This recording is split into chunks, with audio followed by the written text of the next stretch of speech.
So, welcome to today's conversation on which hat, leader, trainer, or coach. In this conversation, the goal is to talk through the definition of a leader, the definition of a trainer, and then, of course, a definition for a coach. As we're doing that, we'll also differentiate the roles of each. We'll talk about which role is in play when, and then planning for that. Of course, we do share resources with you as well. So, getting started, just to give you a little bit about myself, I've had the good fortune of being in all these different roles. My guess is all of you have too. So, I spent time in the corporate world, climbing that world. Then, definitely do a lot of work in the training space as a trainer, and of course, also in coaching. So my question to each of you, and I'm hoping you'll put an answer in the chat box, is which one describes you best?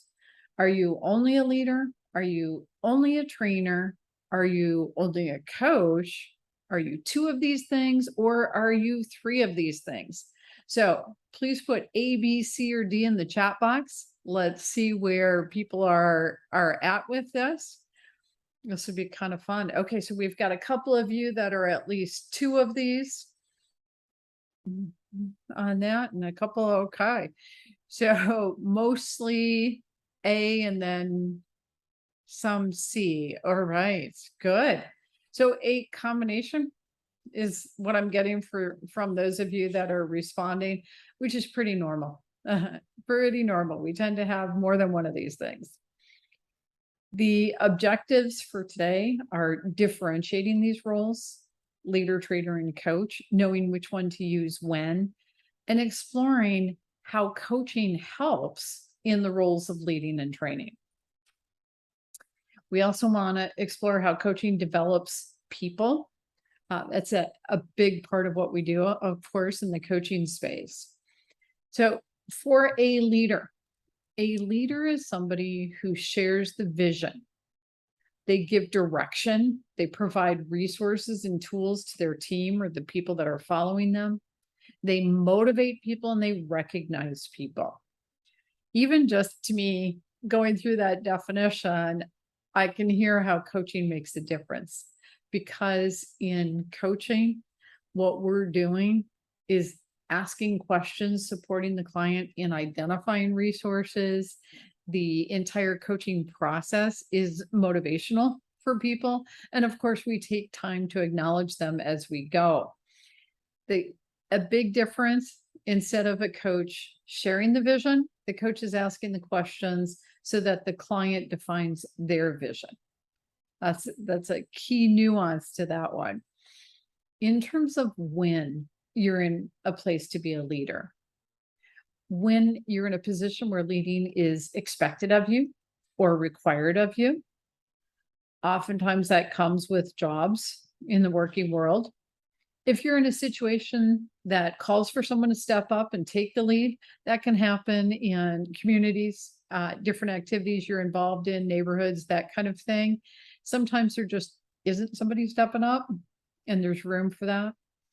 And I'm going to go so far as to say, when people want to and will follow you, that's an opportunity for being a leader. What does it take to be a leader? So I'm going to throw out a couple things, and I'll be curious your reaction to this. A leader wants to develop competency. They want to be confident and knowledgeable. So that's competency is going to support that happening. They want to be firm and kind. This is ideal, right? Decisive. Give respect and trust to earn respect and trust. Be a visionary and a motivator. And of course, manage accountability, both of themselves and of others that are following. What are your thoughts or reactions to this?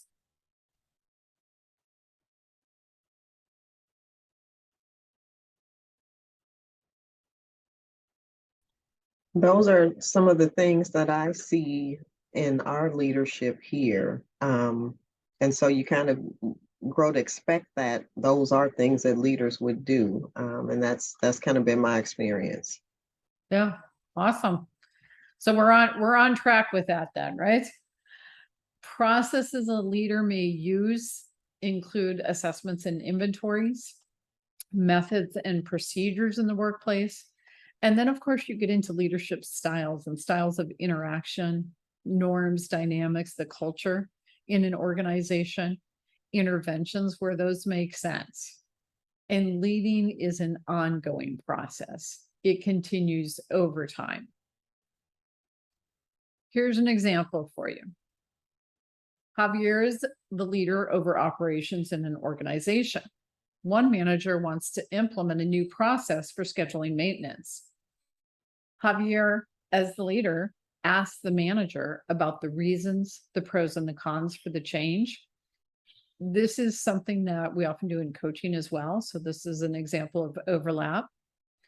Javier discusses with the manager how the new process will support organizational objectives and how the team will be accountable to it.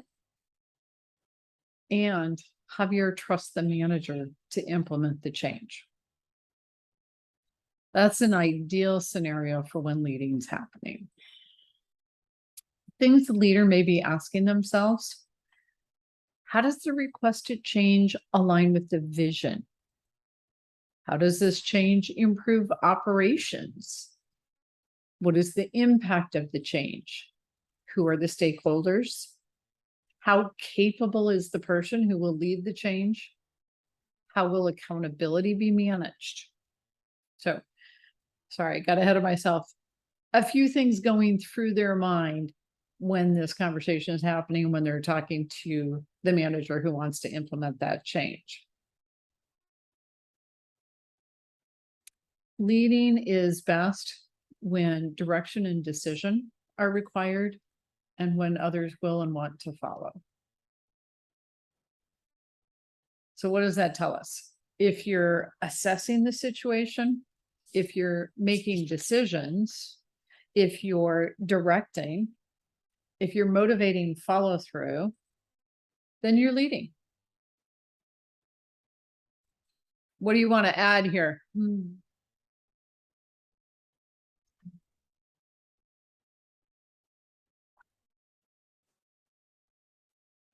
Just total quiet. Does that mean we're just covering it that well? We got it?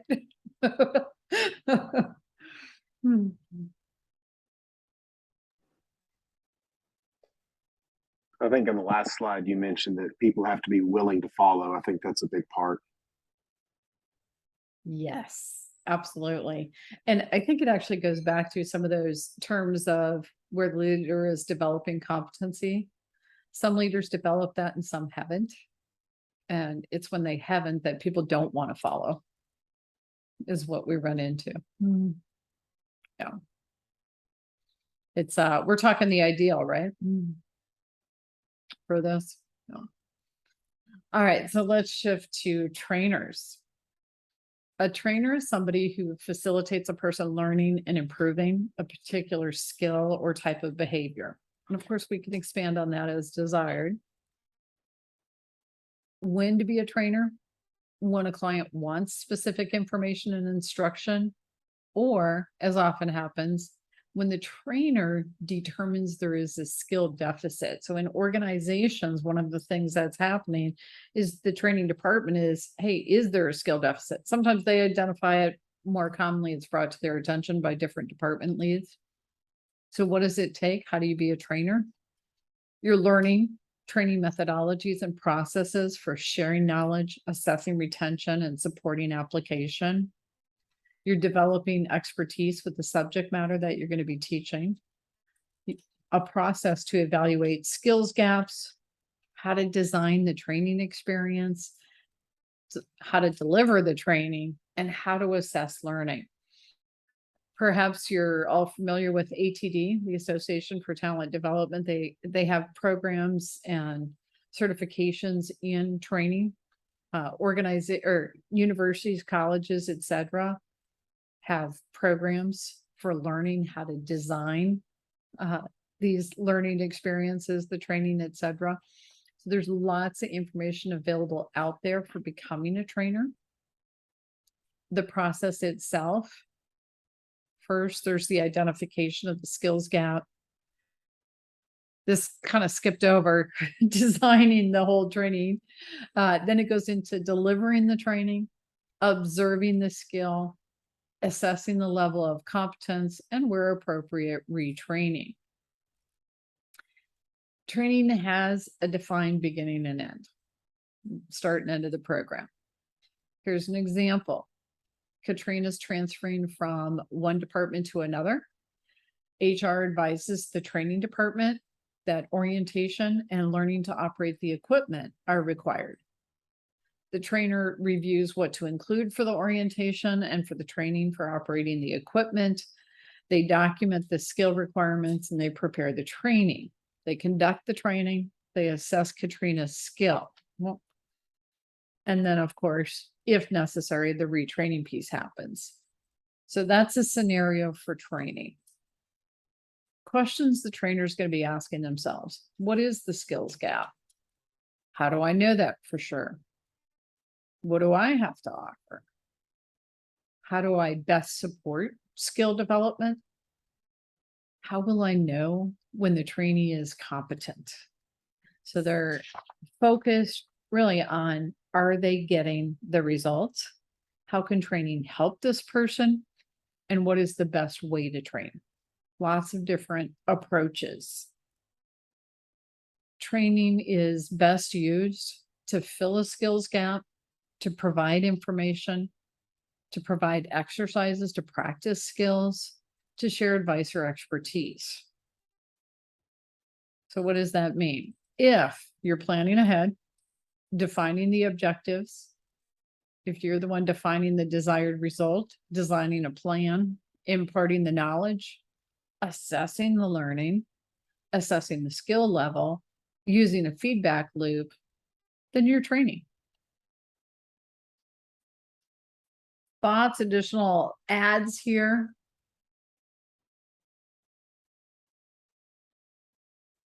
All right, you tell me, are we on target with this? Fitting? Okay. Now we move into coaching. Coaching is partnering with clients in a thought-provoking and creative process that inspires them to maximize their personal and professional potential. I think that definition alone, which comes from the International Coaching Federation, starts to differentiate training, leading, and coaching in a really big way. If you think about leading or you think about training, the leader, the trainer are the experts. They're the ones with the knowledge and they're imparting that knowledge. When you think about coaching, we're there as a partner. And the assumption when we're coaching is that the client is their own best expert. They have the answers within. And the way we show up is the coaching process and the inquiry behind that. It goes on to say thought-provoking and creative process that and here's more keywords, inspires them to maximize their personal and professional potential. In other words, them, the client, they are the ones who have the ownership, the control of that. So instead of us pushing something out, it's truly them figuring it out and owning it for themselves. If a client wants change, wants to improve their performance, they want skill development, and they're ready to engage in setting goals, planning, and doing, that's when it's a good time for a coach. How do you become a coach? Of course, we start with our training and certification. We co-create the process with the client, and we hold the client as fully capable and responsible to determine the focus, the goals, and the action steps. Our role as coach truly stays in that space of asking questions and facilitating client growth. The process itself, very open-ended. The client chooses the session frequency and focus. it does focus on the future and on achieving goals. It uses questioning and inquiry to create awareness. It's a very positive and encouraging type of support. And how long that coaching relationship lasts is also open. So here's an example for coaching. Noah wants to earn a promotion. The coach asks questions to explore the motivations for the promotion. The coach asks Noah what it will take to earn the promotion. The coach asks questions to facilitate Noah strategizing, skill development, and stretch opportunities. The coach asks questions so Noah creates a plan and designs self-accountability. And the coach acknowledges Noah. So if we go back to differentiators, it's pretty clear that Noah is the one figuring it out, developing the plan, moving forward.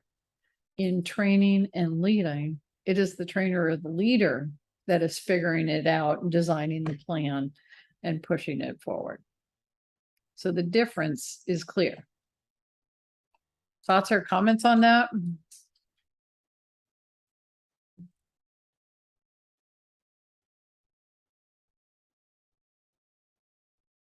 We're good?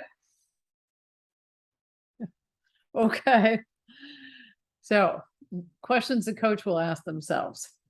What questions can I ask my client to help them come to their own conclusions?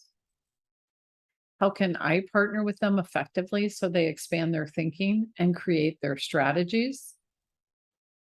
How can I support my client in developing their personal accountability? How can I support them to be their best self? Again, the complete focus on supporting them and them having the ownership. Coaching is best when the client is interested and motivated. It is a great tool to support training and education initiatives. Have y'all heard the statistic on that? When you do training alone, you get 22% improvement in productivity. When you do training plus coaching, you get an 88% improvement in productivity. It was a research study done by Public Personnel Management, and there's a 22 point something and 88 point something on there. But the impact is completely different. Xerox did a study, and if we don't do follow-up coaching after training, 87% of the skills change that was brought about from training gets lost. So follow-up coaching is absolutely makes sense.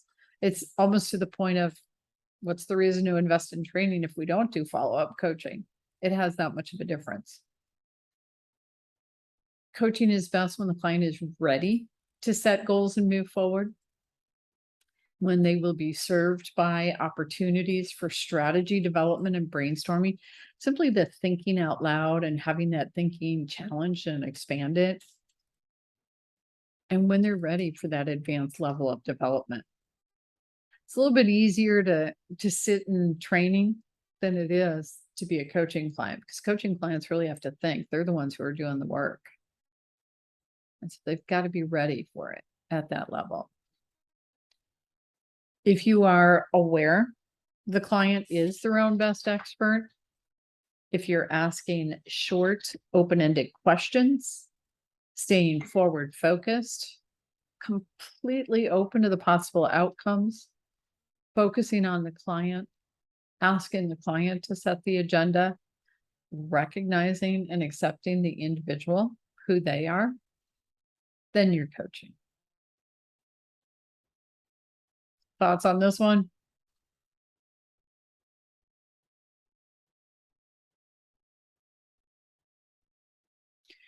So I'm curious, is this pretty much the way you describe it, or are you picking up nuances or different things?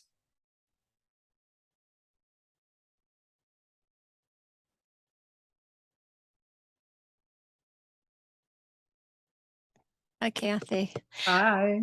I would describe it this way. Being in HR, I do have the opportunity to put a facilitator training hat on sometimes.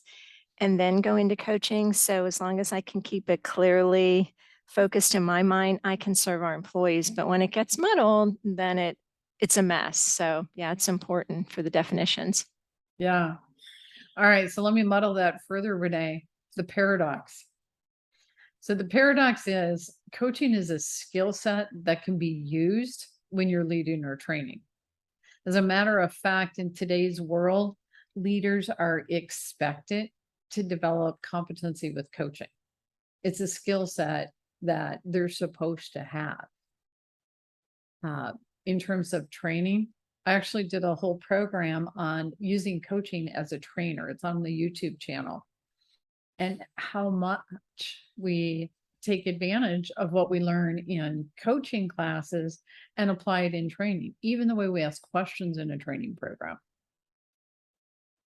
Ultimately, using coaching when you're leading or when you're training is a really smart thing to do. I talk about coaching be a skill set that it helps us as parents, as grandparents, as friends, as family members, whatever it is we do, any interaction we have. It's really good people and communication skills. The paradox being that leading and training cannot be used when coaching. That's where the waters get muddied. In other words, once we move into coaching, we're not going to be telling or directing or bringing them in a certain direction. We're keeping it totally open for them. Thoughts on that paradox? It seems like you'd be doing a different type of coaching when you are leading, though, right? Because I mean, if you're leading somewhere and trying to guide everyone to a particular direction in the coaching process, you're trying to use it to bring people on board and to come up with their own, maybe help them buy in to the whole situation. And when you're coaching, the goal is to not lead them in any particular direction. Exactly. Exactly. So when you're leading, you are leading. Can you use some of the skills from coaching in terms of asking questions, understanding how to set goals that in a way that work, how to interact with people, communicate with them based on who they are? Those are all skills that are helpful when you're leading. Are you still leading? Yeah, absolutely. You're still leading. So, yeah. And once you're coaching, yeah, all of that goes away. Exactly like you said, Alan. No.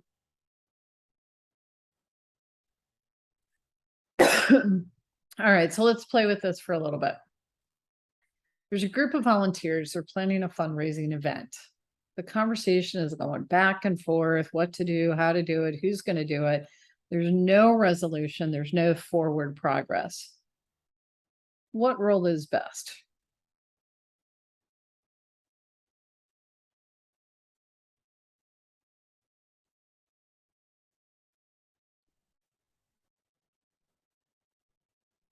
So probably leading in that situation for some decisiveness. Yeah. Somebody to step in and start making decisions and organizing it. Yeah. Excellent. So yes, leading.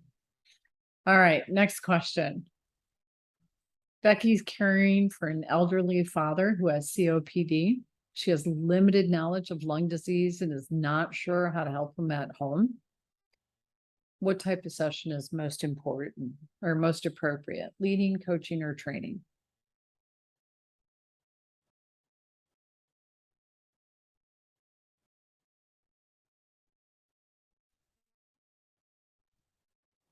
I'm going to say I would training. guess training.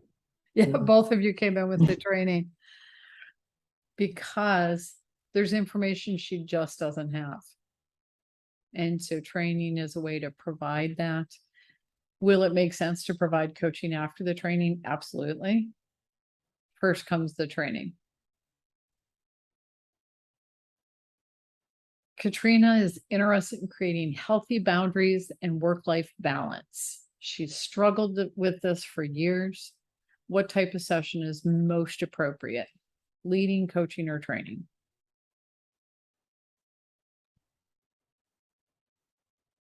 Coaching. Yeah. Now we're there. So even just those little scenarios, what do you take away from those in terms of leading, coaching, or training?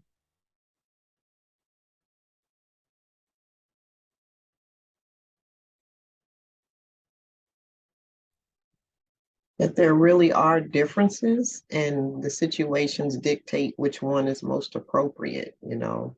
Mhm. Yes. Yes. And I'm even going to say there's a normal natural progression. If you think about what goes on, start with training, then have leading, and then move to coaching. Many of you have heard me say coaching is advanced development for advanced results. It is a natural progression. And the caveat to that is that once we move to coaching, we don't want to go backwards.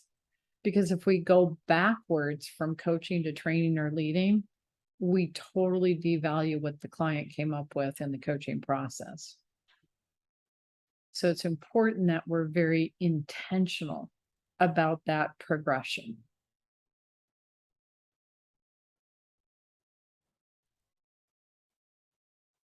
Thoughts or questions on that?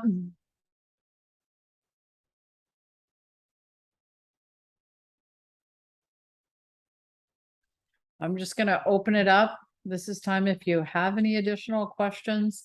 Other than that, I'm going to run through a couple of resources really quick and we'll be complete. So what additional questions do you have?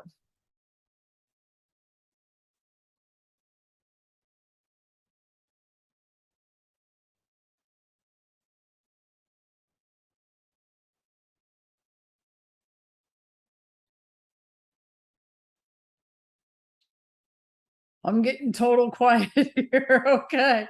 So I'm going to share some resources with you. First off, of course, Center for Coaching Certification. We're very interested in being a resource. Really, the primary focus here is if you do want training and coaching, that's the resource for it.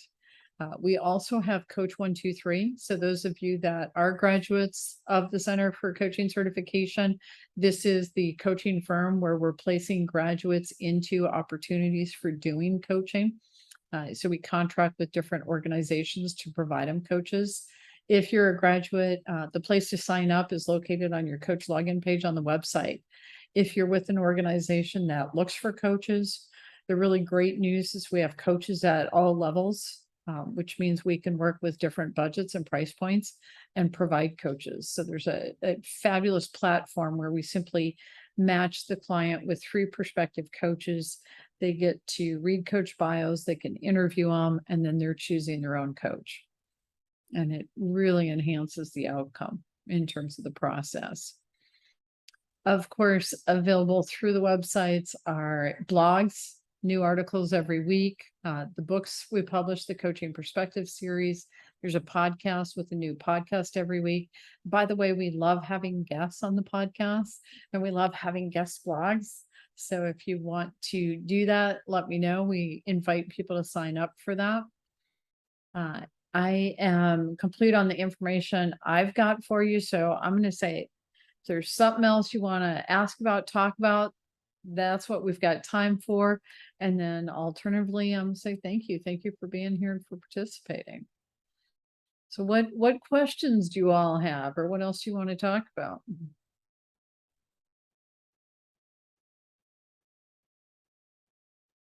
Kathy, you said this will be recorded, and where do we access it?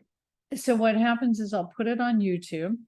And then what I do is I send a link to the recording to everybody that registered.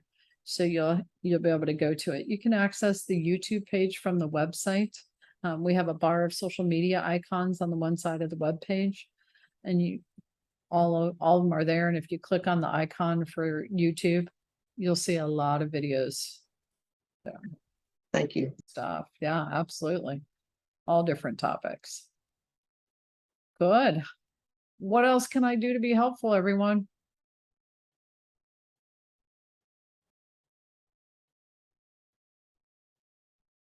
We're good. Okay. we are complete. Thank you again for being here. I appreciate it. And look forward to seeing your faces again. It's actually really fun to see people. So this is completely enjoyable and I appreciate you being here. So thank you all. Thank you for the information. Thank you, Kathy. Great info. Bye-bye. Thanks. Bye-bye.